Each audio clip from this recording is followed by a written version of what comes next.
This copyrighted telecast may not be reproduced, retransmitted, or used in any form without the authorized written consent of NASCAR Broadcasting. NASCAR would like to thank all of our loyal fans for your continued support, and we hope you enjoyed today's broadcast. And Dick, it's always an honor to work with you here in the garage area on Pit Road. It seems like the mood in the garage area every year is like the first day of school, a NASCAR-type reunion of sorts. One driver missing, though. Mike touched on it earlier. Kevin Harvick. Gil Martin tells me Harvick is actually back in North Carolina battling flu-like symptoms. So his teammate, Clint Bowyer's climbed behind the wheel of the 29 and will practice this car for this evening. One issue that they had, Bowyer's brand spanking new helmet. Lady Luck, there's an issue with the radio connection. So actually, Clint Bowyer is not only driving Harvick's car, he's also wearing his helmet. It's Greg Biffle. And the number 16 Ford coming off turn 4 here. Up on the outside.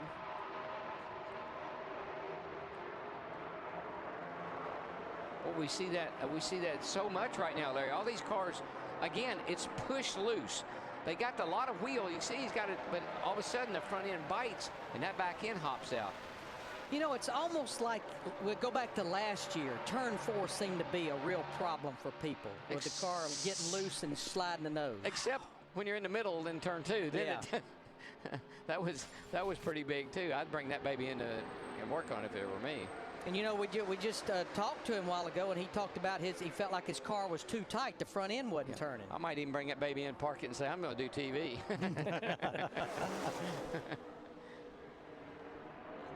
Jeff Burton right now is the quickest car on track, Matt. Mike, he's been on the bottom. He was 5th in line, 7th on line, went to the high side. Now he's dropped to the back. Earlier in the session, Burton said the car tight on entry and tight on exit and bouncing around a lot. They were going to work on trying to make the car feel a little more secure for him. After some changes, went back out. Now he says the car is snappy loose. Now he's dropped to the back, and he's debriefing with the crew guys, and they're getting ready for him to come back in to make more changes. But you can just watch that car, and you see the front tires. You got the wheel, and the front end bites, and the car wiggles. The front end bites, and the car wiggles. I think most of these guys are fighting a little bit of a front grip problem. You know, we talked about different driver crew chief combinations. Trouble. There we go. That's Mark Martin in the 5. Oh, man. Jamie McMurray the 1. Hamlin in the 11. And it almost seems like this happens a lot in Budweiser Shootout practice. Well, there's 2.5 junk race cars. These cars are just really moving around a lot on the racetrack. Boy, that thing is killed. All right, watch on the right side of your screen. Watch Mark Martin in the 5. I think Hamlin must, yeah, here comes Hamlin. Oh, he just gets into the right rear of Mark and turns Mark around and sets off a chain reaction wreck there with a lot of race cars. Yeah, Biffle involved, goes to the infield. 29. Yeah, Clint Bowyer in that 29 was 29 involved. got hit. I think several cars got some type of damage. Exactly. I think everybody's out of their car down there. Looks like everybody's okay. Almost front straightaway.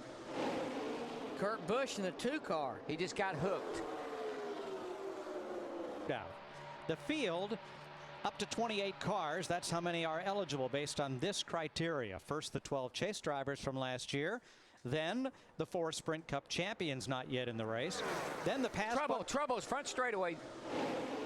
Kurt Busch in the 2 car. He just got hooked.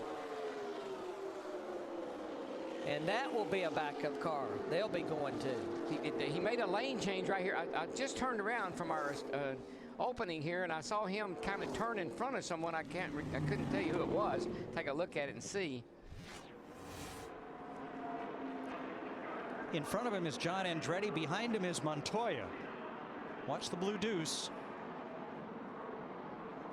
And Andretti, looks like that maybe the 42 got into the back of the 2. I think that the 2 ran up on Andretti there and maybe had to try to make a lane change. Maybe this will show us how it got started.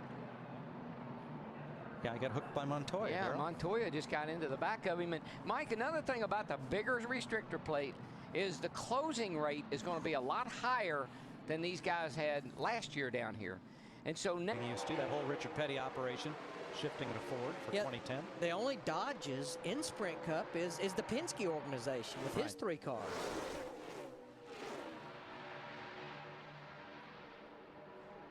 Now I'm just not real sure what.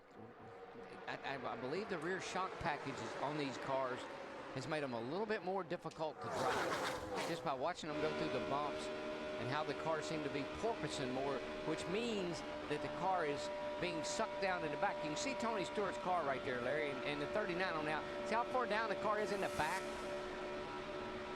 Which more rebound will do that. And we talked about it in the first practice. You know, the viewer may be saying, well, why don't they put different shocks on it? At the restrictor plate tracks, Daytona and Talladega, NASCAR mandates the rate of the rear springs. They give you a little option to work with in the right rear, but they actually issue the rear shocks to the teams. Everyone runs the same shock package in the rear.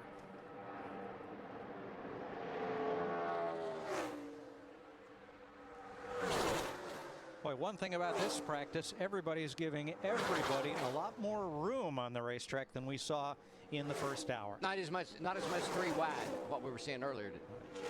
Let's go to the garage and Dick. Well, Jimmy Johnson is giving everybody as much room as possible. He has pulled his car in. He is done for the night. Did a plug check just before he finished the last run out there. Let's see if we can catch a quick word with him. How was the car out there, Jimmy? And you've got to run 50 laps, so you know you've got to know what that car is going to do well into a run. Yeah, that 25 laps, that's about where your car really it starts to go off, if it's going to go off. It's in the 50 lapper, man, that you got to really work on it. And I'd say with a field of only 24 cars, no matter what, when that yellow flag waves, give me 4 tires. Okay, amen. Krista? Mike, one of those cars that went out there for a late run, Kyle Busch in the 18. When he was out there before, he had said his car was really tight, real tight up off the turn. So they came in and made some handling changes, worked on the front bar a little bit. They were worried that they wouldn't have time to get back out there with the changes, but they are back out on the track now. It takes 2 men and a boy to change the sway bar on one of these things. And a forklift. About the size of your leg. You know, looking at Tony Stewart in that 14 car, he has had so much success in this Budweiser Shootout. He has 10 starts. He's got 3 wins. He's only finished outside the top 7 one time in those 10 races of the shootout. He is 5th on the speed chart with a 47.05, and he's run 21 laps. Tony's just like Dale used to be. It's a race, and I want to win it. And it doesn't matter. You can say, well, it's just the Bud Shootout, or it's just this for an all-star race. But when some guys, when they throw that green flag, I don't care what kind of race it is, they're going to win it. And you're talking about Dale Earnhardt Sr., who won it 5 times. Yeah. This was Dale's cup of tea right here. Hard racing for a short period of time, man. Stewart has more shootout wins than anybody in this field with 3. And he's also won 2 Gatorade Dual races. A lot like Dale Earnhardt Sr. up until 1998, he's won everything you can win here, including an IROC road course race. He just has never sealed the deal in the Daytona 500. And I think the nationwide race. He's won it 4 times. Yeah, so everything but. The dual races, he's won the July race. There's nothing he hadn't won in, with the exception of the Daytona 500. Saturday night, it's going to be completely different. So I'm real comfortable where we're starting. I think we're going to probably have to free up a little bit to be as good as we need to be. But again, it's just real easy to get fooled with only 5 cars on the track. It won't be 5 cars. It might only be 5 cars across the start-finish line, but for the majority of the race, it's going to be more than 5 cars Saturday night. Thanks, Jeff. Practice rolls on.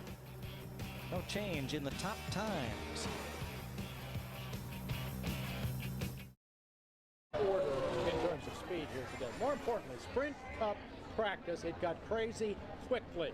And wrap up what happened.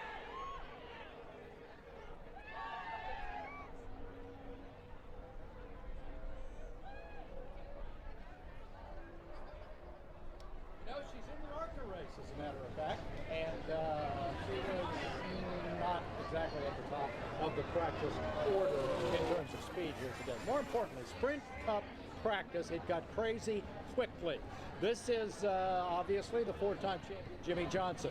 When the cars are that far askew, you can pretty well assume something bad's going to happen, and here it came.